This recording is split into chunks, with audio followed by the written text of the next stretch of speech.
Welcome to UGC NET paper 1 இன் தமிழ். இந்த வீடியோவில் இன்றைக்கி நேஷனல் டெஸ்டிங் ஏஜென்சி ரிலீஸ் பண்ண ரீடெஸ்ட் பப்ளிக் நோட்டீஸ் பற்றி டிஸ்கஸ் பண்ண போகிறோம். இந்த வீடியோவில் சேம் கொஸ்டின்ஸ் தான் வரப்போதா, ஆல்ரெடி கண்டக்ட் பண்ண கொஸ்டின்ஸே தான் திரும்பவும் வருமா? இந்த பப்ளிக் நோட்டீஸில் 6% கேண்டிடேட்ஸ் மட்டும் குவாலிஃபை ஆவாங்க அப்படின்னு மென்ஷன் பண்ணியிருக்காங்க. இது என்ன அப்படிங்கிறத டீட்டெயில்டாக பார்ப்போம். அது மட்டும் இல்லாமல் இன்ஃபர்மேஷன் ப்ரோச்சரில் கொடுக்கப்பட்ட ரிசர்வேஷன் அப்படியே ஃபாலோ பண்ணுவோம் அப்படிங்கிறத சொல்லியிருக்காங்க. அதற்கான கிளாரிஃபிகேஷன் என்ன அப்படிங்கிறதையும் இந்த வீடியோவில் பார்க்க போகிறோம். ஸ்கிப் பண்ணாமல் பாருங்கள், அப்போ தான் நான் சொல்ல வர்ற டீட்டெயில்ஸ் எல்லாம் முழுமையாக புரியும். இதில் முக்கியமாக நீங்கள் பார்க்க போகிறது என்ன அப்படின்னா, பேப்பர் 1 கொஸ்டின்ஸ் வந்து ரிப்பீட் ஆகும். கண்டிப்பாக அதுக்கு என்ன ரீசன் அப்படிங்கிறத இந்த வரப்போகிற ஸ்லைட்ஸில் வந்து சொல்லியிருக்கேன். அது மட்டும் இல்லாமல் 6% வந்து குவாலிஃபை ஆவாங்க கேண்டிடேட்ஸ் அப்படிங்கிறத சொல்லியிருக்காங்க. அது என்ன அப்படிங்கிறதையும் டீட்டெயிலாக சொல்ல போகிறேன். Now let's get started. National testing agency public notice 16 August 2026 இன்னைக்கு வந்து பப்ளிஷ் நோட்டீஸ் ரிலீஸ் பண்ணியிருக்காங்க. இதில் என்ன சொல்லியிருக்காங்க அப்படின்னா, இங்கிலீஷ், காமர்ஸ், சோஷியாலஜி இந்த 3 பேப்பர்லையும் வந்து ஃபேக்சுவல் மிஸ்டேக்ஸ் இருக்குது, டைப்பிங் மிஸ்டேக்ஸ் இருக்குது, டிரான்ஸ்லேஷனில் மிஸ்டேக்ஸ் இருக்குது, ஸ்பெல்லிங் மிஸ்டேக்ஸ் இருக்குது, புத்தகங்களுடைய பேர் வந்து ஒரு விசிபிளாக இல்லை, அவங்க கொடுக்கக்கூடிய முக்கியமான வார்த்தைகளில் வந்து எரர் இருந்திருக்கு, கிராமட்டிக்கல் எரர் இருந்திருக்கு, ஜெண்டர் மற்றும் நம்பர் அக்ரிமெண்ட்டில் வந்து காமர்ஸில் எஸ்பெஷலி எரர்ஸ் இருந்திருக்கு, நான் standard coin terms for established கான்செப்ட்ஸ்க்கு வந்து மிஸ்டேக்ஸ் இருக்குது அப்படிங்கிறத சொல்லியிருக்காங்க. அது மட்டும் இல்லாமல் சிக்னிஃபிகன்ட் நம்பர்ஸ் ஆஃப் கொஸ்டின்ஸ் வந்து ஆல்ரெடி கேட்கப்பட்ட கேள்விகள்லேருந்து கொடுத்துருக்காங்க அப்படிங்கிறதையும் சொல்லி இந்த எக்ஸாம்ஸை வந்து ரீடெஸ்ட் பண்ணுறாங்க. அதாவது இங்கிலீஷ் வந்து 9 செப்டம்பர் 2026 ஷிஃப்ட் 1 9 மணிலேருந்து 12 மணி வரைக்கும் நடக்கும் அப்படின்னும், காமர்ஸ் 9 செப்டம்பர் 2026 ஷிஃப்ட் 2 3 மணிக்கு ஆரம்பித்து 6 மணிக்கு முடியும் அப்படிங்கிறதும், சோஷியாலஜி 10 செப்டம்பர் 2026 ஷிஃப்ட் 1 9 மணிலேருந்து 12 மணி வரையும் நடக்கும் அப்படிங்கிறத மென்ஷன் பண்ணியிருக்காங்க. இந்த பப்ளிக் நோட்டீஸில் இந்த ரீடெஸ்ட்டில் நம்ம எது வந்து ரிப்பீட்டடாக கேட்க வாய்ப்பு இருக்குது அப்படின்னு எதிர்பார்க்கலாம் அப்படிங்கிறத இனிமேல் நான் வந்து டிஸ்கஸ் பண்ணுறேன். என்னென்ன பாசிபிலிட்டி இருக்குது, பேப்பர் 1 இருக்கக்கூடிய கேள்விகள் கண்டிப்பாக ரிப்பீட்டடாக கேட்கறதுக்கு வாய்ப்புகள் இருக்குது. முக்கியமாக நீங்கள் என்ன பண்ணணும் அப்படின்னா, பேப்பர் 1 கொஸ்டின்ஸை வந்து ரிவைஸ் பண்ணணும். எஸ்பெஷலி ஜூன் 2026 மற்ற சப்ஜெக்ட்ஸ்க்கு எந்த மாதிரியான பேப்பர் 1 கேள்விகள் கேட்கப்பட்டிருக்கு அப்படிங்கிறத நீங்கள் வந்து மெமரைஸ் பண்ணணும். ஏன்னா இந்த பேப்பர் 1 அப்படிங்கிறது சிஸ்டம் ஜென்ரேட்டட் கொஸ்டின்ஸ்.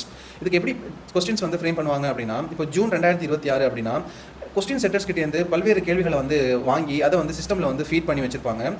இப்போ ஜூன் 2026 அப்படின்னா அந்த டைமில் சிஸ்டமே வந்து ஜென்ரேட் பண்ணி கொஸ்டின்ஸ் வந்து ஃபீட் பண்ணும் உங்களுடைய சிஸ்டமில் என்ன கொஸ்டின்ஸ் வருதோ அதே தான் இந்தியாவில் இருக்க எல்லாருக்கும் வந்து கொஸ்டின்ஸாக வரும். அப்போ நீங்கள் என்ன பண்ணலாம் அப்படின்னா, ஆல்ரெடி நடந்து முடிஞ்ச இப்போ ஜூன் 2026 நடந்து முடிஞ்ச கேள்விகள் என்னென்ன அப்படின்னு பார்த்து வச்சிருக்கும் போது உங்களுக்கு அதிக பாசிபிலிட்டி இருக்குது. அது ஆல்ரெடி கேட்கப்பட்ட கேள்விகள், ஆனால் வந்து கான்செப்ட்ஸ் மாதிரி கேட்கறதுக்கு வாய்ப்புகள் இருக்குது. இப்போ ஒரு கேள்வி கேட்குறாங்க அப்படின்னா அந்த கேள்வியில் இருக்க முக்கியமான கான்செப்டை கோராக வச்சு வேறு மாதிரியான கேள்விகள் வந்து ஃப்ரேம் பண்ண வாய்ப்புகள் இருக்குது. அதனால் என்னுடைய அனுபவத்தின் மூலம் சொல்கிறேன், இந்த UGC NET paper 1 for retest English, commerce, சோஷியாலஜிக்கு கண்டிப்பாக ரிப்பீட்டட் கேள்விகள் தான் வரும். எஸ்பெஷலி ஜூன் 2026 இப்போது கேட்டு கண்டக்ட் பண்ணி முடிக்கப்பட்ட சப்ஜெக்ட்ஸை வந்து நீங்கள் ரெஃபர் பண்ணுறது மூலமாக இதுக்கான பேப்பர் 1 ஸ்கோர் வந்து அதிகமாக எடுக்கிறதுக்கு வாய்ப்புகள் இருக்குது. இப்போது நீங்கள் இந்த ரீடெஸ்ட் எப்படி இருக்கும் அப்படின்னா, ஆல்ரெடி கேட்கப்பட்ட கேள்விகள்லேருந்து கொஸ்டின்ஸ் வந்து அப்பியர் ஆகிறதுக்கு வாய்ப்புகள் இருக்குது.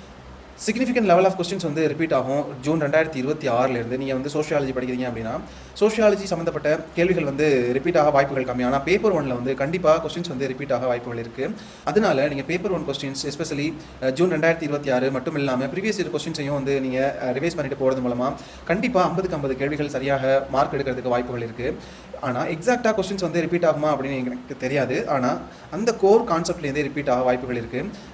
அதனால் நீங்கள் முக்கியமாக அடிக்கடி கேட்கப்பட்ட கான்செப்ட்ஸ் என்னென்ன, யார் அந்த கான்செப்ட்ஸை சொன்னாங்க, அந்த கான்செப்ட்க்கு என்ன மீனிங் அப்படிங்கிறத நீங்கள் தெரிஞ்சுக்கிறது முக்கியம். கொஸ்டின் பேட்டர்ன் பார்க்கும்போது எந்த மாதிரியான ஏரியாஸில் வந்து ஃப்ரீக்வெண்ட்டாக கொஸ்டின்ஸ் வந்து கேட்டிருக்காங்க அப்படிங்கிறதையும் நீங்கள் வந்து செக் பண்ணிவிட்டு ப்ரிப்பேர் பண்ணிட்டு போகிறது மூலமாக கண்டிப்பாக 50-50 மதிப்பெண் வந்து பேப்பர் 1 வந்து வாங்குறதுக்கு வாய்ப்புகள் இருக்குது. இரண்டாவதாக இவங்க சொல்லக்கூடிய ரிசல்ட் ப்ராசஸ் என்ன அப்படின்னா, இந்த பப்ளிக் நோட்டீஸில் என்ன தான் அவங்க ரீடெஸ்ட் பண்ணாலும் ரிமைனிங் இருக்க 84 மொத்தம் 87 சப்ஜெக்ட்ஸ்க்கு கண்டக்ட் பண்ணாங்க. 87ல் 84 சப்ஜெக்ட்ஸ்க்கு ரிசல்ட்ஸ் விடுற ப்ராசஸ் வந்து டிலே ஆகாது. நாங்கள் இந்த ரீடெஸ்ட் பண்ணாலும் இந்த ப்ராசஸ் வந்து வேகமாக நடந்துட்டு இருக்கும். ஜேஆர்எஃப் சீட்ஸாக இருக்கட்டும், அசிஸ்டன்ட் ப்ரொஃபஸர்ஷிப் எக்ஸாமினேஷனாக இருக்கட்டும், பிஹெச்டி சீட்ஸாக இருக்கட்டும், இதுக்கான ரிசல்ட்ஸ் வந்து நாங்கள் விரைவாக வந்து வெளியிட்டுருவோம் அப்படிங்கிறத சொல்லியிருக்காங்க. அது மட்டும் இல்லாமல் இப்போது 3 சப்ஜெக்ட் எழுதுறாங்க இல்லையா, அந்த 3 சப்ஜெக்ட்ஸில் டாப்பாக வரக்கூடிய 6% ஆஃப் கேண்டிடேட்ஸ்க்கு தான் அவங்க வந்து நெட் கொடுப்பாங்க. அதுலேருந்து டாப் ஃபஸ்ட் பர்சன்டேஜில் இருக்கக்கூடிய, அதாவது 1% இருக்கக்கூடிய ஃபஸ்ட் ரேங்கில் இருக்கக்கூடியவங்களுக்கு ஜேஆர்எஃப் வந்து கொடுப்பாங்க. அதுக்கப்புறம் பிஹெச்டிக்கு வந்து ஒரு கமிட்டி போட்டு இந்த வருஷத்துக்கு இத்தனை பிஹெச்டி சீட்ஸ் தான் கொடுக்கணும், சோஷியாலஜிக்கு இத்தனை பிஹெச்டி சீட்ஸ், இங்கிலீஷ்க்கு இத்தனை பிஹெச்டி சீட்ஸ், காமர்ஸ்க்கு இத்தனை அப்படின்னு சொல்லிட்டு கேட்டகரைஸ் பண்ணி வச்சிருப்பாங்க. அந்த நம்பர் ஆஃப் சீட்ஸும் மாறாது அப்படிங்கிறத சொல்லியிருக்காங்க. இப்போ இந்த 6% என்ன நீங்கள் தெரிஞ்சுக்கணும் அப்படின்னா, இப்போ ஆல்ரெடி நடந்து முடிஞ்ச ஜூன் 2026 சோஷியாலஜியில் ஒரு 10,000 பேர் தான் எழுதியிருக்காங்க அப்படின்னா அந்த 10,000 பேர்லேருந்து 6% எடுப்பாங்க. ஆனால் இப்போ ரீடெஸ்ட் கண்டக்ட் பண்ணுறதுனால இப்போ எழுதக்கூடியவங்க ஒரு 12,000 பேர்னு வச்சுக்கோங்க, அப்ளை பண்ணவங்க 12,000 பேர், நடந்து முடிஞ்ச எக்ஸாமில் 10,000 பேர் தான் எழுதிருக்காங்க. ஆனால் இப்போ வந்து 12,000 பேர் எழுதுறாங்க அப்படின்னா அந்த 12,000ல் 6% கேண்டிடேட்ஸ் வந்து குவாலிஃபை பண்ணுவாங்க அந்த ரிசர்வேஷன் பேஸ் பண்ணி. அதாவது general, OBC, SC, ST, transgender, EWS இது போன்ற ரிசர்வேஷனை பேஸ் பண்ணி டாப் 6%ல் இருக்கவங்கள ரிசர்வேஷன் பேஸ் பண்ணி குவாலிஃபிகேஷன்ஸ் வந்து கொடுப்பாங்க. இப்போ வந்து 12,000 பேர் எழுதுறாங்கன்னா இந்த 12,000 பேர் தான் வந்து 6% எடுப்பாங்க. சப்போஸ் வந்து போன தடவை 10,000 பேர் எழுதுறாங்க, இப்போ வந்து 8,000 பேர் தான் சோஷியாலஜியில் எழுதுறாங்க அப்படின்னா இப்போ 10,000 பேர்லேருந்து 6% வந்து எடுப்பாங்க அப்படிங்கிறத இந்த பப்ளிக் நோட்டீஸில் வந்து கொடுத்துருக்காங்க. கடைசியாக பிஹெச்டி சீட்ஸ்க்கும் வந்து ரிடக்ஷன் இல்லை. யூஸ்வலி ஒவ்வொரு சப்ஜெக்ட்ஸ்க்கும் வந்து இத்தனை பிஹெச்டி சீட்ஸ் வந்து அலாட் பண்ணுவாங்க கமிட்டி வச்சு. அதே மாதிரி ஜேஆர்எஃப் அசிஸ்டன்ட் ப்ரொஃபஸர்ஷிப்க்கும் வந்து நம்பர் ஆஃப் சீட்ஸ் வந்து அலாட் பண்ணுவாங்க. அதன்படி இந்த ரீடெஸ்ட் கண்டக்ட் பண்ணாலும் இந்த சீட்ஸ் அலாட்டில் லிமிடேஷன் இருக்குது. அந்த லிமிடேஷனை கரெக்டாக நாங்கள் ஃபாலோ பண்ணுவோம். எந்த ஒரு சர்க்கம்ஸ்டன்ஸ்லையும் வந்து இந்த நம்பர் ஆஃப் சீட்ஸை வந்து குறைச்சிட மாட்டோம், ரெடியூஸ் பண்ண மாட்டோம் அப்படிங்கிறதையும் ப்ராமிஸ் பண்ணியிருக்காங்க.